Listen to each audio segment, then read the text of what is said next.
साहब पहुंचे थे कुछ दिन पहले, बोलती है भाई तू बोलती है, मानव अधिकार के तहत हर इंसान को बोलने का हक अधिकार है, हर मानव अपनी बात रख सकता है और कह सकता है। तो वो कहती है कि हम तुम्हें हरिजन एक्ट लगवा के जेल में डरवाएंगे। हमारी 81 पे शिकायत दर्ज है, लेकिन इसका कोई निराकरण नहीं है और उसको कहते हैं कि जेल में डरवा दिया जाएगा तुमको। पार्वती कुशवाहा कहाँ रहते हैं आप? मधुसूदनगढ़ से आए हैं।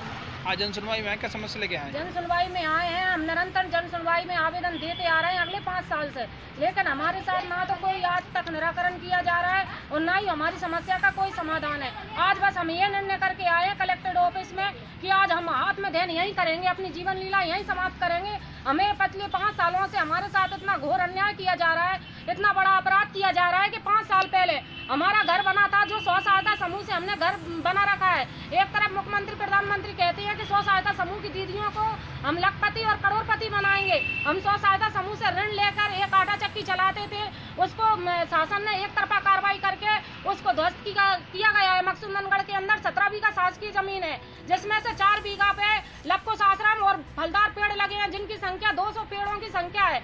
आज कौशलेंद्र अग्रवाल जिनकी जमीन पास में ही लगी है, शासकीय जमीन उनके पास भी है और कुछ पट्टे की जमीन है। आज कौशलेंद्र अग्रवाल ने हमें इतना प्रताड़ित किया है कि हमारे बच्चों को हमें मरने की हालात पे छोड़ दिया है उसने। आज अगर हम मरते हैं तो कौशलेंद्र अग्रवाल का ये पूरा हाथ है। वहाँ रुद्रदेव है जो आज से 15 दिन पहले इसी कलेक्टेड में आके और आवेदन दे के गए हैं कि मैं इस आश्रम की जमीन पे बस स्टैंड का निर्माण कराऊंगा।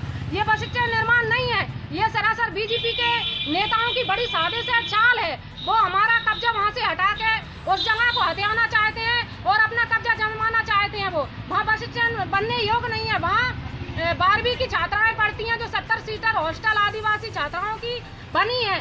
वहाँ ये दमंग लोगों के इतने आतंक है। मधुसूदनगढ़ के अंदर जो कौशलेंद्र अग्रवाल है, इनके पेट्रोल पंप और गोदाम और शोरूम बड़े बड़े बने हैं। पेट्रोल पंप इनकी शासकीय जगह में बना है और इनके कई गोदाम है जो शासकीय जमीन में बना है। आज कलेक्टर महोदय से हम आप अनुरोध करना चाहते हैं कि ऐसा कोई कस्बा क्षेत्र नहीं है जिसमें शासकीय जमीन नहीं होती है। हम आग्रह करते हैं कि मधुसूदनगढ़ के अंदर जिस भी शासकीय जमीन है उसको निकलवाई जाए, बिल्कुल उसकी जांच करवाई जाए। आप क्या चाहती हैं?